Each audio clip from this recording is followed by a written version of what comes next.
Hello, hello. Welcome to the Be Your Own Hero Show. I'm your host. I'm your host. Shout out to shout out to the folks in the backstage who I haven't revealed yet, but coming right up, coming right up. So welcome to the Be Your Own Hero Show. Hero is an acronym. It means helping everyone reaps optimism. It also stands for high emotion radiates overflow, right? And that particular meaning has been meant a lot to me for the past 11 months. For those of you who don't know, for those of you who do not know, I am suffering from a stroke. I've been suffering from a stroke since for 11 months now. For 11 months, I've been suffering from a stroke. I've been fighting it in many different ways. I still feel the the physical pain affiliated with the stroke. I still feel all the things affiliated with the stroke, and I just wanted to make it known that it still hurts because I remember this morning I was doing my run report. Let me just get the run report out the way. I did my run report, and I now day 179. 179. I've been running every day, a mile every day, and today was hard, man. Today was hard, and I don't want you to think that because I'm able to do it, because I'm able to click done, and I'm able to smile in when I'm taking that photo. I don't want you to think that it's easy. It's not easy, and it hurts. It hurts me much more than it hurt me before. You know, so I just wanted to share that with you because I feel like I'm getting some energy from some people in New York that's like, hey man, you can do it. You can do it. And no, I can't do it the way I used to. I can't physically do it the way I used to, and I can't thoughtfully do it the way I used to. So just I had to put that out there because I need some support, y'all. So you need some support. So that said, happy birthday to me. Happy birthday to me. For those of you that missed it, my birthday was June 24th. So I'm still partying in the best way that I can, which is being there for myself. And so let me just go ahead and do this really quickly before I run out of time. I'm inviting you to buy my book. Buy my book, Hack Your Pain Now. This book is releasing now. It's my pre-sales book being sold right now. Hack Your Pain Now, and you can buy it right now on Amazon.com. You can buy it there, and it'll deliver to everyone on July 1st. And so everyone will get it on the same day and be able to read it on the same day. All right, and this is almost end of the chapter. This every June, I've invited people to enjoy chapter with me by exercising their body. So I hope you've done that. I hope you've done your exercise in June. You purchased my book and you've donated now at sacredrice.com. All right, so there we go. So now we're going to get on to meet our next guest. Our next guest, we're going to do the drum roll, and I'm going to introduce the guest. Hold on one second. Here we go.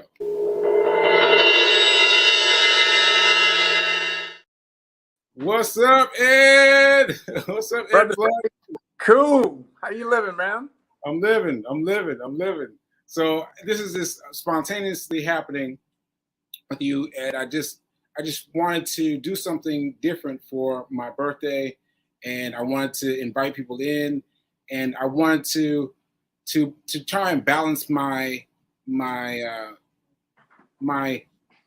alopecia. I forget the name of the thing that I've got, but anyway, there's this thing that I've got that makes it harder for me to communicate things, and so having you here, I think, will be helpful to me.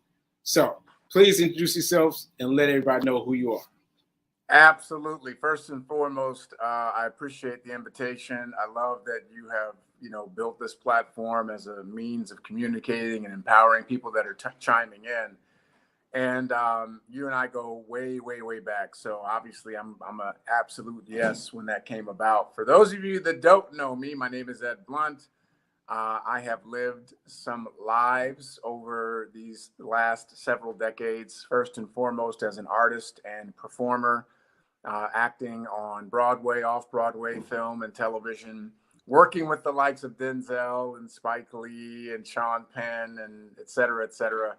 Had an incredible ride out of New York City for many, many, many years, and just forged some amazing relationships with a lot of the giants that I grew up watching on the big screen when I was a kid. And then I transitioned with the help of the one and only Mr. Les Brown, the greatest motivational speaker on the planet, came under his tutelage, and he taught me the fundamentals of speaking and communicating and how to constantly get better in that space. And so I remember literally doing events. The theater that I was performing in with Denzel on Broadway, we did Julius Caesar, allowed me to use the space on the off days to do presentations. So I started working and developing on my skill set as a speaker and communicator more intentionally during that time, became a full-time speaker. And while I was in that space, got introduced to entrepreneurialism and free enterprise,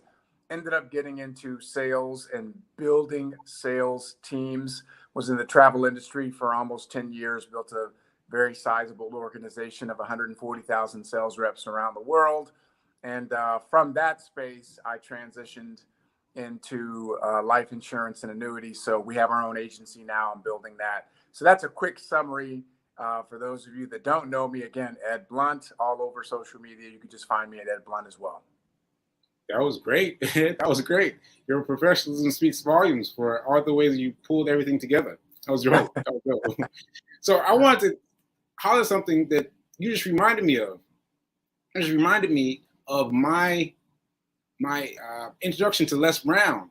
I opened for him for Harriet's Dream Leapers company. Did you see Dream Leapers? Did you see Dream Leapers? I remember we talked about it. Okay. So all right, great. So yeah, I opened for Les Brown, and it's coming back to me as I'm speaking it now because I had to deal with a lot of amnesia in regard to getting my mind right. So I'm remembering that Les Brown was a funny man. He was a funny man, and he said some funny things about me. Moving on, he said, you don't need me. You got Sekou, and that we had never met before. And so, how has your experience with Les Brown been? That's a great question. It's a little bit unique in that he has been a friend of the family for a very long time.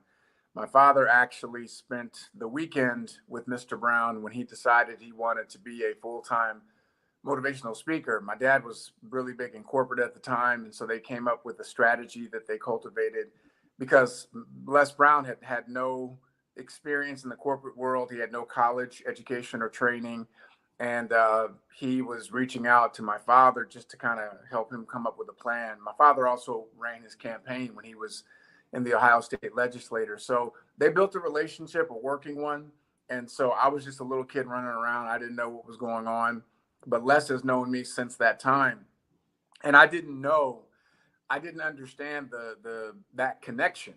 And so I was watching a PBS special one day when I was in college, and it was one of his. It was called You Deserve. And he also did another one on PBS called It's Possible. And I was talking to my mom, like, man, this dude is amazing. And she was like, oh, that's your Uncle Les. And I was like, what do you mean? She's like, yeah, that's Les. And so she explained to me the nature of their relationship, which it just went over my head when I was a kid. And then I remembered, I was like, oh, yeah, I do remember him. And so I made it my business to build a relationship with him. I made it my business to make sure that whenever he was speaking somewhere that I could get to, I got to. And eventually over time, I was able to start volunteering for him and working for him for free on specific events. And through that working relationship and serving, that's how I began to really start to pick up on what he was doing, how he was doing. I was very observational, taking things in, and that was the genesis of that. But we have a very close relationship. We talk all the time, and I'm grateful for his presence in my life. That's great. So you just reminded me of something else that I'm going to ask your opinion on right now. So I experienced a stroke almost a year ago. It'll be a year coming in July, right? And I've been asked to come back to the organization and speak where I gave. Well, actually, let me explain this. And maybe I haven't explained this. So I had my stroke during a graduation ceremony at Fisk University. I was speaking to the children at Fisk and their parents, and mid sequence, I just fell out, and I felt hands on my back, and then that's all I remember. And I have been asked now to come back to that organization and speak, to let the people see me, to let the parents see me, to let everyone who was caught by that vision of me then see how I've come now. And now I've only been asked to say something very brief, just say, hey, something very, very brief, and thank the parents that were helpful to me. But how would you suggest that I synthesize something for them? Because to me, it's very important that this is the actual event. This is the actual place, the time and place where I've fallen before. Yes. Now I'm coming back, and I want to say something strong but short. And how would you suggest I do that? That's great. It's a great question. I liked how you started today. So you shared something that was private until you decided to share it. And when people share their trial and tribulation, it makes them more relatable. And I wrote down, run through the pain. Run through the pain, because wait. Pause for that for a second. Run to the pain? No, run through the pain. Run through the pain. Ooh, that's good. That's good. Let me just get that going. Run through the pain. All right, go ahead. Run through the pain, pray through the pain, because everyone is dealing with something. And so the messaging right away is that, like, that's the topic, that's the whole talk, run through the pain. And in that messaging, I would talk about the importance of failing forward. And there are going to be times where you think you're prepared and you're not. There are going to be times when you're expecting one outcome and you're presented with a totally different outcome that's unexpected. The question is, how are you going to handle it? How are you going to respond to it? It's not always going to be the way you want it to be. It's not going to line up the way you would like it to always line up. But you have to continue to move forward. So everyone here has a goal, has a specific outcome, a dream, a vision that they're really wanting to manifest. And there's a straight line from where you are to your destination, but you're going to have all kinds of roads that are going to take you off that path if you let it. Now, almost a year ago, in mid-sentence, I collapsed because I had a stroke, and I had to work and fight my way back to some level of comprehension. And even though I'm not perfect right now, I am delivering a perfect message, which is to simply run through your pain. Some of you all are going through some things that no one knows about. Some of you came here in spite of some of the biggest obstacles that you've ever encountered. You still showed up. Well, I'm simply a representation of that for you in the physical embodiment of a body that is damaged and injured and uncomfortable, but I'm still here.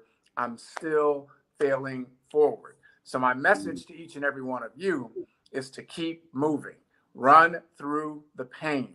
And I promise you, on the other side of that is going to be some revelation in terms of what's inside of you. And you're going to discover things that you didn't even know you had. So that's my message to you today. I am grateful for the invitation to come back and complete my time here in delivering a message. And I appreciate and honor all of you for going after what it is that you want. So that's just me, right now off the top. That was great. That was great. I wish I could rely on myself to say those things in a certain way, like to say those things, like, to trust myself, myself, to say them the way you said them, because as you've no doubt noticed, I have a difficulty concerning, certain words, and I'm still struggling with that. And I think though you talking about run through the pain is a very deep message, and that struck me. And talking about that, I think that would be a good linchpin for me to come back to. If I get lost, come back to run through the pain, run through the pain. I think that would be great. That'd be great. So thank you. Absolutely. for doing that. Okay. So that said, now, I mean, what else are you into? Like, tell me about what you're sharing with people these days. Well, it's interesting when you asked me that you said that we were going to be talking just about speaking, and I was looking. I've been doing some looking back, and I love the speech that Steve Jobs gave at the University of USC. He talked about, or no, I'm sorry, at Stanford. He said you can't connect the dots until you look back.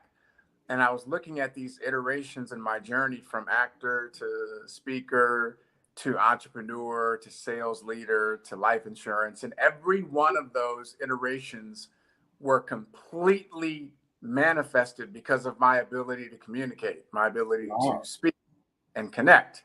And so now what I do is I keep everything still connected, because even though technically, yes, I provide people education on life insurance and annuities, how to better set themselves up for retirement, take care of legacy and their families. What I'm really doing is inspiring people to think bigger, to think beyond their current circumstance. I'm really cultivating leadership and building a culture and team of people working together, because everyone has a specific goal that they want to achieve. Some of the people that come into our organization, they want to get rid of all their debt. They want to make sure their kids' educational funds are fully funded. They want to stop living from check to check. They want a building that they can leave for their children or grandchildren, etc. So because we all have that in common, a dream, a vision, a bigger life that we imagine for ourselves, we lock arms and we put in the work. And if you lead with a spirit of impact and genuinely bringing value into a family's household, genuinely adding greater perspective and education to people's households, well, then you create a win-win situation. So I utilize my communicator to build community, to build culture, and to develop leaders. That's really the essence of what we do. All right. Well, you got some shout outs here. Let me shout you out. That's from V King.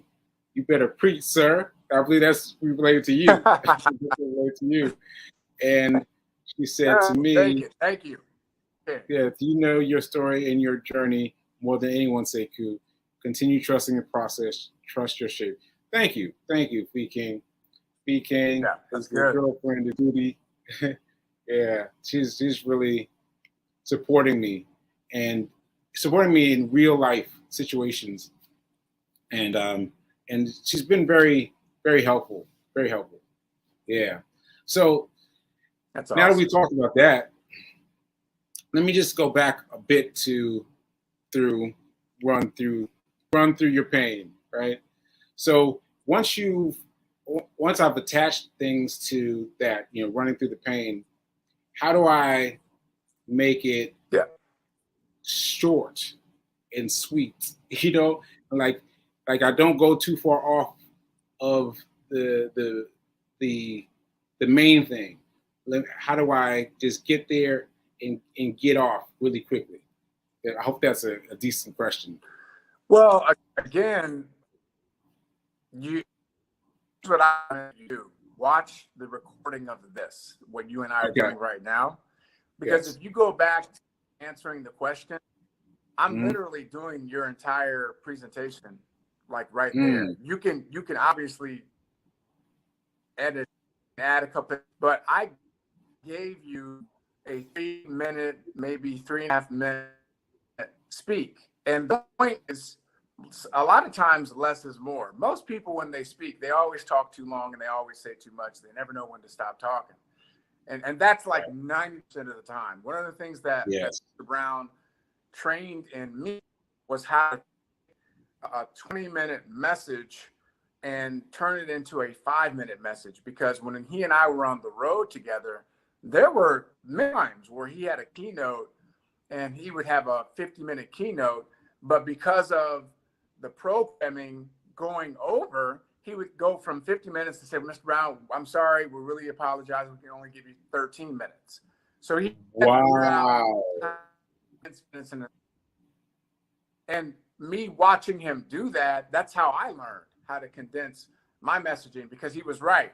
There have been plenty of circumstances where somebody would fly me overseas to South Africa, and all of a sudden, instead of me having 2 hours to speak, I have 30 minutes. Well, we still get paid the same. Our job is to a situation. You can just listen to what you can listen and you can keep it under 5 minutes, no problem. Okay. Well, we're losing you a little bit on your cell phone connection, so we're going to try to catch you. Oh, but I think you said that. Okay. I think you said that you've given me the whole thing just before, right? And I can play it and rewind it and figure out that and be ready to say what I say and get off. Like don't go rambling, don't go adding extra parts, but keep it short and concise. Is that about right? What you said? That's number one, and number two, you can literally cue it. So if you take some index cards and go back to the points that I made, and just so you yourself can have a guidepost going through it, just to make sure to keep you on track. Because when you're sharing that you're in recovery from a stroke, then the audience is going to give a lot of grace. They're going to understand if you have to look at your notes or what have you, it will distract the message at all. And it still allows you to stay on point and to stay within a certain time frame. Oh, yeah, that's great. That's great. I actually hadn't thought of that, because when I've given notes in the past, the previous version of me, I didn't need notes. I would just, I would just flow with whatever I was doing. But now, in order to delineate it on notes would be very helpful. And of course, I've got the big excuse. I get the big excuse of having a stroke and letting that affect me. So I think that'll be a great thing to have and to do, to speak to these people again. And just in case you don't know, hey, let me put this on you. I would also look at, some people will call what I had a stroke. I'm going to call it a stroke of luck. And well, how is that lucky to have a stroke, a debilitating stroke? Because it is forcing me to labor under correct knowledge, because I have to fight my way back. Some of you are holding yourselves back from your own possibilities because you've suffered from emotional stroke. You've suffered from a mental stroke. It's not anything physical. You have mentally blocked yourself and shut yourself off from greater possibilities. I'm simply here to remind you to get out of your own way. And you can create your own stroke of luck without it being physically debilitating. You can create, hey, I'm going to reinvent myself. I'm going to reinvest in my own possibility. I'm going to now labor under.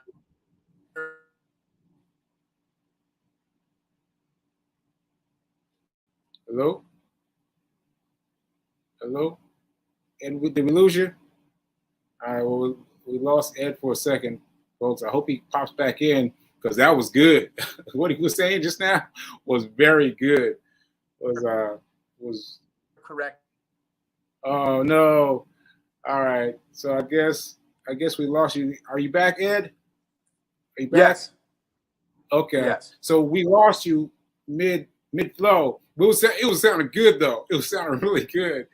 But you were talking about, redefining the use of the word stroke.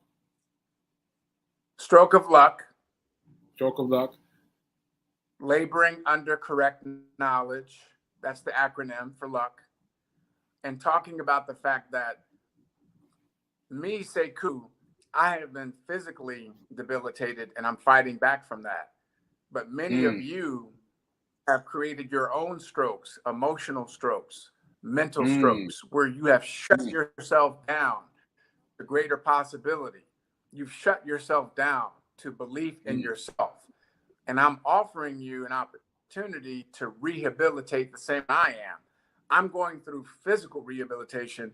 I'm going to challenge you to go through mental, spiritual, and emotional rehabilitation and start laboring under the correct knowledge of what you can do, who you can become, giving yourself permission to reinvent yourself and start getting after your goals, your dreams, and your possibilities instead of fighting for your limitations.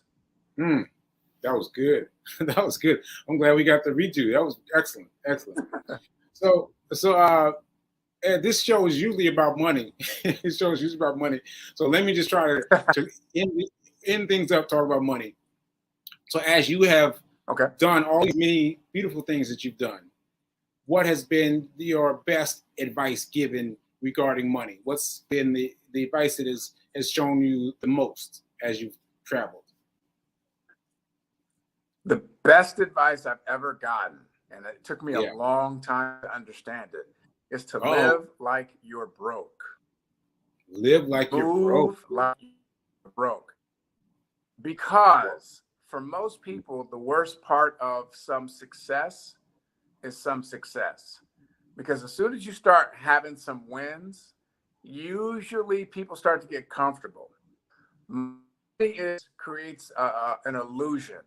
Money usually makes people soft. It makes people relax. It makes people comfortable. And so you stop doing the things that got you the money in the first place. So it's kind of like the relationship where you spend all the time courting the young lady and finally you get her together, stop doing the things that got her in the first place. You start taking her for granted. Money is the same way. Money does not like to be disrespected. Money does not like to be ignored. Money does not like to be treated with, flippantly. And so that's the best advice I've ever gotten, because when I started having a lot of success in sales, I just thought it was going to be like that forever. I never considered anything going wrong. And one of the things my mentor tells me now is healthy paranoia is important. Like, you have to keep your eye moving forward. What's the next goal? As soon as you hit one goal, what's the next one? You got to keep elevating. And so that for me has been pivotal in how I think, how I process, and how I move now. Wow, that's good. And can you tell us quickly, like, what you do with their money? Like, if you're going to keep it, like you're going to cherish it, right? Then what do? You like stash that money away somewhere, or what do you mean? You Fair. So number one, what's the goal? So let's say your first significant goal is to have $1 million liquid or $100,000 liquid. Let's say it's your very first goal. So whether if it's $100,000 or $1 million liquid, so then it's like, what am I doing income wise? And increasing your income. What streams are you building and cultivating? In the last 48 hours, I've had 3 different sources of income taking place. So when I get off of this particular call, I have a call time for a photo shoot. Yesterday, I was with coaching clients. So there are multiple things that I'm doing. And I was doing insurance. Yes, got some to do today. So those are 3 different sources that I'm cultivating. Why? Because I have goals. The first goal is for me to get back to, you know, where we were, because when our travel business went out of business, we had to start figuring out new ways to create income and rebuilding that back up. So it depends on where, you know, where you're at. If you're listening to this, some of you, you're already at a couple $100,000 liquid. So then go to $1 million. Some of you have debt. Maybe you have a house that's not paid off, cars that are not paid off, etc. So you want to pay that off so you can start aggressively building and stacking cash until you get to that $100,000 liquid. Because hitting the stepping stone goals and then having one immediately afterwards, now you're starting to move. So if you have a steady job, well, create another source of income for yourself.